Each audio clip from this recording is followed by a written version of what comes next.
Last month in November 2021, the question I asked was, which book gives the story of the early formation of the first century church? And the answer to that is the book of Acts. Of course, it is the fifth book of the New Testament. And somebody did get the answer. I've reached out to them, and please look out for these questions as we post them each month, because somebody will win something that I possess, or some gift or something that I'm going to send. In terms of the Acts of the Apostles, or the book of Acts, please note that the first 12 chapters, 1 to 12, talks a little bit about the church's formation in Jerusalem, as well as some of the things that Paul did, as he was the main leader at the time, along with the other two main apostles, James and John. Following that, we had Paul's missionary journeys between chapters 13 to 28.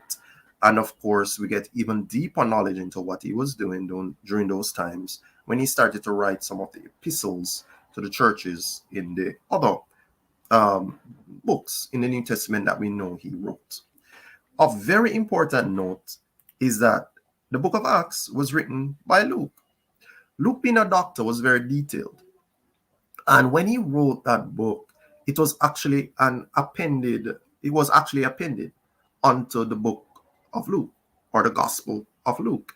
How we have it now is that we have Matthew, Mark, Luke, John, and then we have the book of Acts after that. But if you look very closely, it's basically a continuation of what was written in the book of Luke.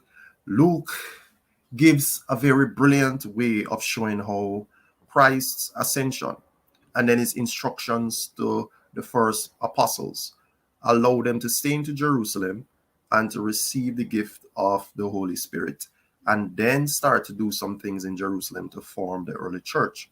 And then from there, because of different things in relation to persecution, some things in relation to just the mood of the Roman Empire at the time, a lot of them got drifted out into various places. We first get a story of Philip in Samaria. We get the story of Paul, who was at the stoning of Stephen, our first Christian martyr, and then became converted after. And then we get other stories in relation to some of the other things and the missionary journeys. Paul with Barnabas first, and then later Paul with Silas and some of the other apostles going out and doing some things. So please, the Acts of the Apostles is a very brilliant book to read, because it shows some of the things in relation to how when you're just forming a church community, or even if it's already formed, some of the issues that you will go through. Nothing new is there in life, really. The same issues that the first century church faced will be the same issues that you will face in your communities of faith. Continue to fellowship together.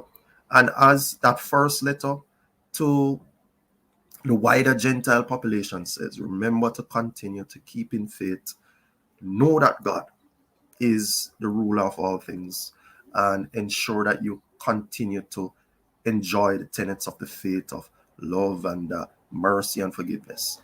Do some things for God, and know that his greatest commandment, Matthew 28, not the greatest commandment, but his great commission, Matthew 28, is for us to go out, show others about his love and what he's about, and teach others about this journey